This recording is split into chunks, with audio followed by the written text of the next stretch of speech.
We knew we were going to have to play extremely well to beat them. They are Coach Brown's teams are always a model of efficiency, not to mention toughness and tenacity and the whole thing. But they're very, very good at executing and being efficient. And we knew we were going to have to play well on that. They're a team that their records over the last couple of years show that if they're under 70, if they hold the opponent under 70, they win. We knew we had to get over that. We did.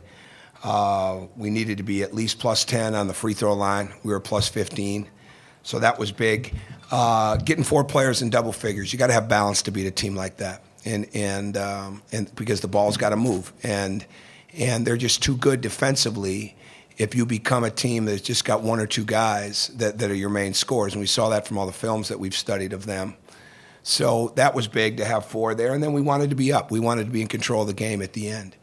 And the biggest thing outside of defensive transition and defensive rebounding was going to be us taking care of the ball. So to have 4 turnovers in the first half, to have only 3 in the second half, to have Yogi play 36 minutes without a turnover, to have James play 34 minutes without a turnover. Rob made some plays. Just things weren't there sometimes for him with the passing, but, I mean, he played an outstanding game as well. To play against a team that prides himself on defense and help and length like they do and to only have that amount of turnovers is a major step for us. That we knew that inside play and being able to keep them off the glass was going to be huge. I think it's a small victory. They only had 9 offensive rebounds, but it's not a victory for us that we gave up the points on the inside. And we know we've got to get better there. We've got to continue to scheme and plan and whatever we could do. We had some guys fighting. I mean, Yogi's fighting a 6'8" guy most of the game. And that's why we need to mix defenses up. But all in all, very good win, very impressive win for our team against a very impressive team because they are capable of many things. And they're 9 deep without question. They're going to win. They're going to win for a long time. So this win was very, very good for us, short term and long term. And now we want to build on it. There were 2, I thought, turning points in the game for us. In timely shooting and things of that were one thing, and timely rebounds. But I thought in the first half when we weren't attacking the paint the way that we needed to, we actually had probably there were 19 jumpers we took in that first half where the ball didn't get in the paint, where it didn't come through the paint. It doesn't have to be scored in the paint, but we've got to get the ball through it, and we didn't do that. I thought Stan Robinson came in the first half and changed the dynamic of the game, with his attacking. And he didn't play a lot of minutes, but he changed the dynamic for us and got us a little more aggressive. And then in the second half, when we're down 4, this was the key to the game. We had 7 of the next 8 possessions, we got stops.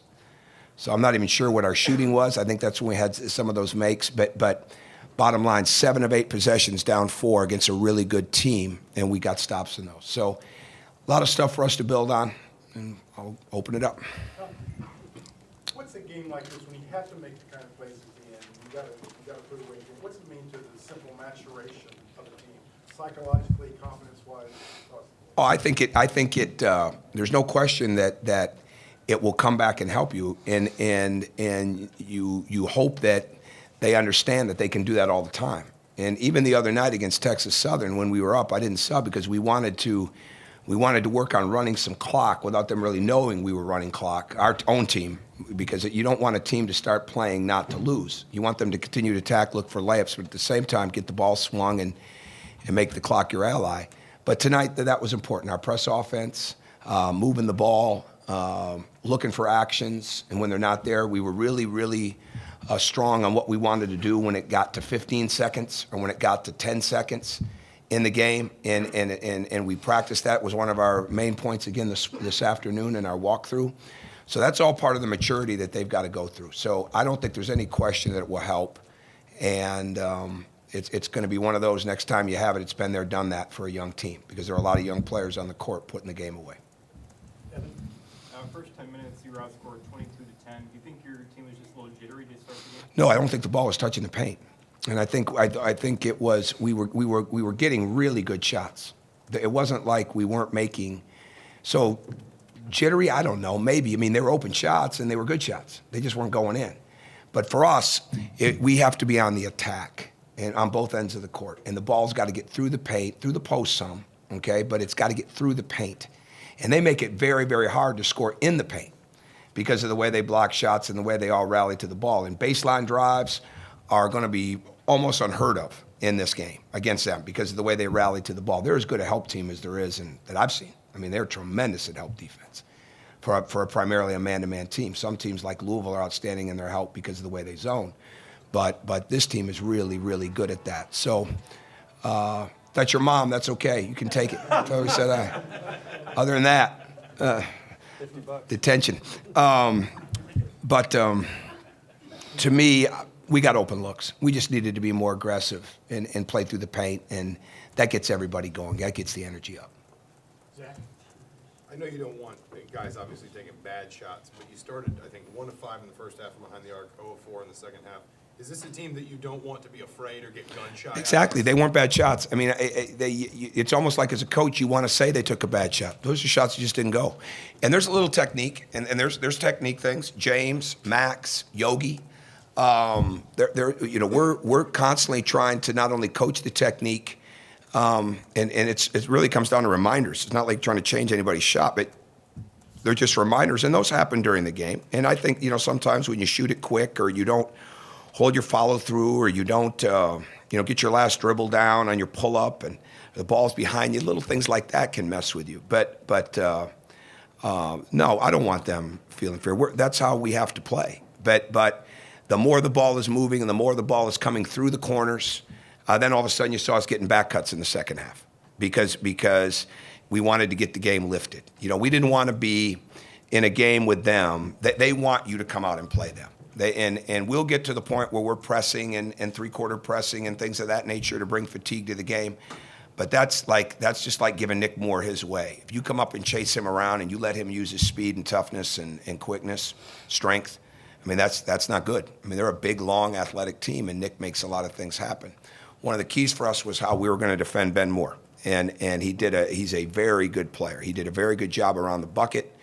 We wanted to limit his touches in the perimeter and in the high post area. We had a lot of respect for their offensive execution, so we wanted to mix defenses. But to me, we've got to shoot the ball with great confidence because we've got confident players that when they take a shot. Rick? Yeah, I mean, you guys had 12 threes last year. I think the most you had in the game was 10. And I think almost 57% of the field goal attempts you took were threes. Is that just of this matchup, or do you think it's going to be? No, I think that's the way it is. I've said this before. I mean, when our team 2 years ago, I think they averaged 7 threes.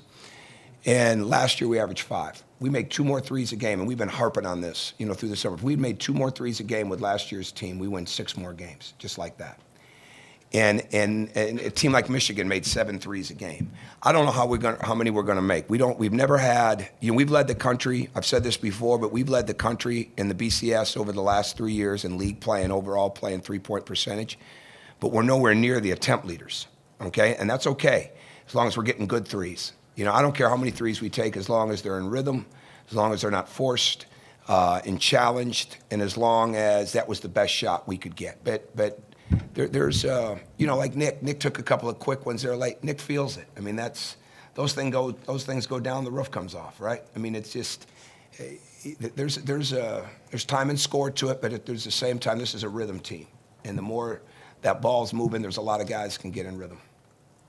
You guys said that they sensed a different attitude amongst themselves since everything happened, kind of circling up or whatever you want to call it.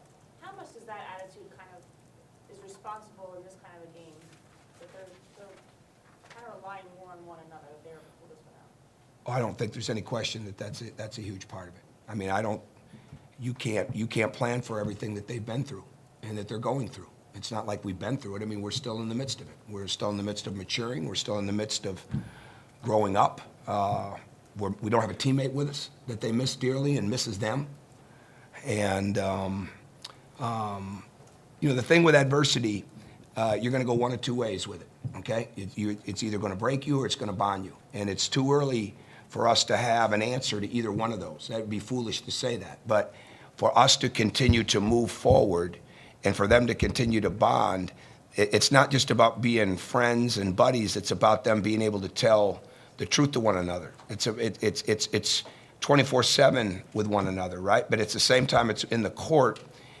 I saw it some tonight. Guys say, hey, hold your follow through, or one more pass. Not negativity, but like reminders to each other. When you get a team that bonds like that, that's going to be important. And we can grow. We're still young in so many areas, and we haven't even begun to put pressure defense in and things of that nature yet. And so those things will go. We got a lot of places to get better at. We got a lot of games to play. But with what they've been through over a period of time, I'm proud of their work. I'm proud of how serious they are. I'm proud of they're trying to grow up. They're growing up. So that we just got to continue. Like I say to them every day, they've got to take it. They've got to take it day by day. I mean, it sounds kind of corny, but it's true. And that's really what they have to do is get the most out of the day. Assess where they're at the end of the day, know what they got to get to do better tomorrow. Sounds corny, just as corny to them, but you know what? We're trying to live it and move from there. Tom, I know some of this has to do with matchups, but are you in some ways better playing small when you have, in essence, almost 5 guards out there? I think it'll be game by game, but I mean, we can't, it is what it is. So I thought we did a really good job tonight of trying to get some matchups that we wanted. I mean, and they're Hunter did a good job. I think I should have mentioned this. Yogi had 18 deflections. He had 15 in the first half. The last time we had a guy have 15 in the first half was Victor Oladipo. It's the only other guy I've coached that's had that many in one half. Hunter doesn't get a board, plays a lot of minutes, but he's down there fighting, right? He ends up with 13 deflections. He's active. That's the stuff when you look at Hunter, you can't, as he continues to progress, you can't just look at his numbers. And well, he didn't have any rebounds. Well, he's down there fighting. So all of a sudden, James comes out of there with 7 boards. Robert comes out of there with 6. Yogi comes out of there with 5. All of a sudden, you got, 18 rebounds out of 3 guys. And for us to be successful, we've got to get guard rebounds. Well, Hunter's down there trying to hold the fort and battle and do that, and sometimes the ball doesn't bounce. But he's continuing to affect the game. And answer to your question, everybody that goes out there should be able to impact the game, affect the game. And I don't know if it has a lot to do with small spacing.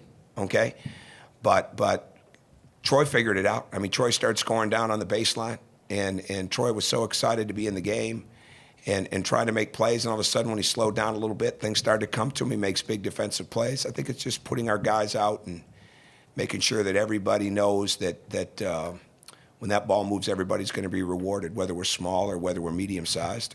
I don't think we're going to get big. I guess we'd be medium-sized, right? But is what it is. Tom, when you signed James, did you know right away he'd have this green light, or was that something that came from Montreal or preseason or the exhibitions?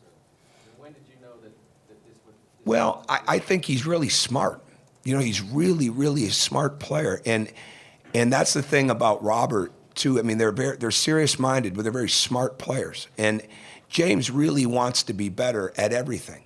He's not the first. He's not going to walk around thinking I'm just a shooter. And we had a good talk the other day about having more of an aggressive mentality to start the game. A scorer's mindset. Now, a scorer's mindset doesn't just mean I'm coming in to score.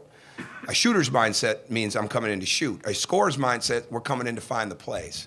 And I thought he did a good job of that. And again, to play that game with no turnovers and to have 7 boards, that's pretty impressive. And he holds his follow through. He would even have had more points. Literally, he would have had more. And he's trying to be a well-rounded, complete player. And I think when you got guys like that, it's really easy to give them a lot of freedom. And that's important. But I think everybody on this team knows or will learn that you don't take advantage of it either. You keep making the simple play. And as long as that simple play results in good shots, even if they don't go in, no problem. Okay, last question, Jeremy.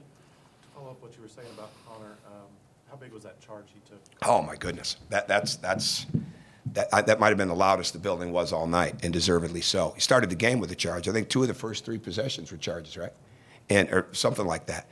He's our leading charge taker in practice, and to me, again, I know everybody asks about Hunter, and all I can tell you is he's getting better. All right, at doing all those little things. And he never took charges a year ago. And you can see him, he still leaves his feet too much right now. And and he's trying to block shots when he should just play position defense, have verticality. But for him to stand there, that was a big-time momentum changer for us. I'm not even sure what the score was, but when the team is excited like that, so we did a really good job with that. Hunter's learning how to do all the little things that lead to winning. And if he can continue on that path, he'll improve. But that was a monumental play in this game, no doubt. Anybody else? We good? Go ahead, Zach. I guess just the two guys that did play that came back tonight, Stan and Troy, you talked a little bit. Stan played. Oh, you mean that did play? They did Okay. play. You talked a little Yeah. bit about them, I guess, in the course of answers, but how do you think those guys kind of adapted back in on their first? Well, I think, again, Stan didn't play a lot of minutes, but he went in and he impacted the game because he changed the dynamic of the game, and that's a huge thing. I mean, it's momentum is always up for grabs in a game, and it doesn't come down to a starter. It doesn't matter who it is. It doesn't matter who it is. It can come a lot of different ways. And who has momentum the longest and last usually wins a close game. But he came in when we were a little bit more perimeter-oriented and helped us get a little bit more attack-oriented. And when he got fouled early, that was big. I mean, remember, he had as many free throw attempts in league play last year as Noah Vonleh did. And Noah had some free throw attempts. So, I mean, Stan can get fouled. But Troy came in. Troy was going to have a lot of energy. There was no doubt about that. We kept talking about, you have nothing to prove. Just come out here and play. You fit in with what we're doing. Just adjust to it. Don't come out and try to get it all back at once. And once he settled in, he did a pretty good job. But he's got an edge to him when he plays. And I felt bad for him. He's worked so hard on his ball handling and his footwork to have that carry. But he'll continue to get better with that. He's a hard matchup. And one of the turning points in the game for us is when we moved him to have to be defended by their 5 because they had to match down with us rather than us match up with them. I thought they did. I mean, he might have just wanted to sub him. But when you can move a guy around, those two guys really have a lot of versatility for us. And they just need to blend in to what we're doing, and they'll be fine. And Emmett, it just wasn't the night to go in. We went a little bit smaller. But he's worked hard, and I have confidence with playing him. He's obviously been through a lot, and he's handling it, and he's growing up, and he works hard every day, and there's a place for him on that court too.